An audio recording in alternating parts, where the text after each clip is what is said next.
With YouTube attacking alternative media, please consider supporting the channel via Patreon for just $1 per month. Link below. So, Cloverfield.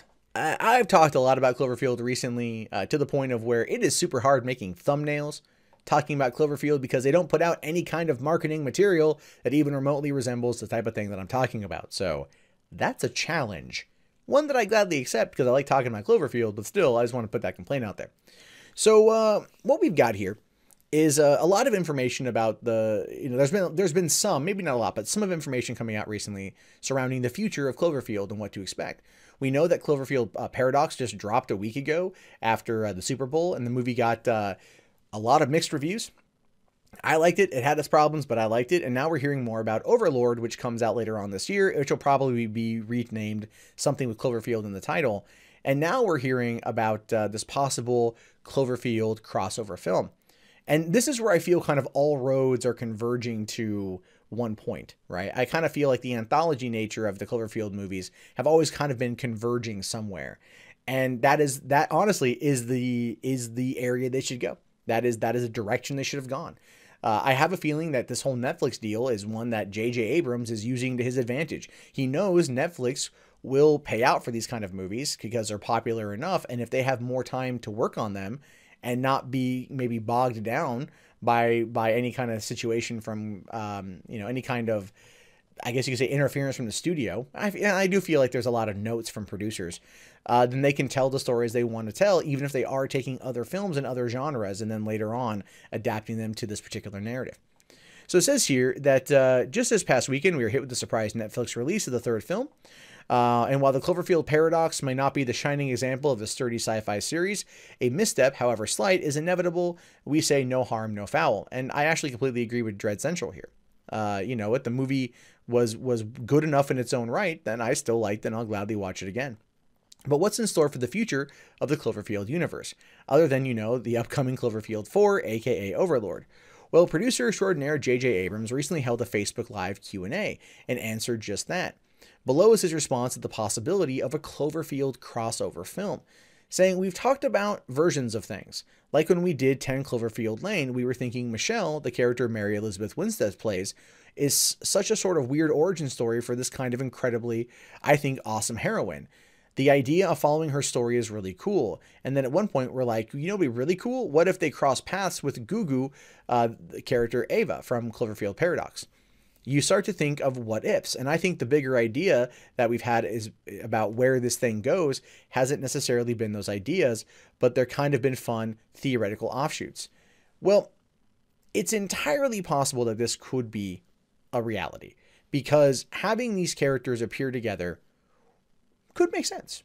Now, I'm going to go into spoiler territory for these movies, but at the end of 10 Cloverfield Lane, there was an alien, right, that was flying around in the Midwest and like, oh my God, Howard was right. And so then, you hear a report on the radio saying that Chicago, I think it was Chicago, like there's a resistance mounting and they're trying to fight back. And that is where Mary Elizabeth Winstead's character goes.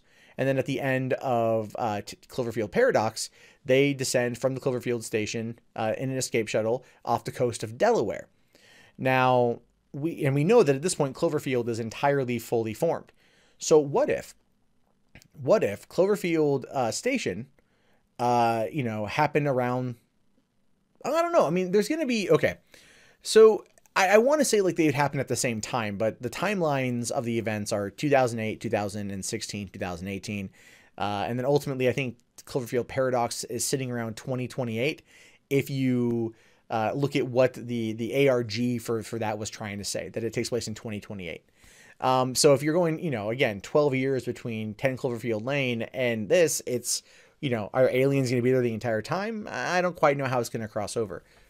But it could still cross over because they never fully established the timeline at all. They never fully established it at all. And a lot of theorists who love the franchise have tried to basically say that, yes, these have taken place in the same universe. I don't know if they're ever going to fully explain that or how they would cross them over. But it could work. It could work where the aliens were there because of Cloverfield Station. It could say that the aliens were also zapped in from an alternate dimension because that's apparently how Cloverfield got to Earth.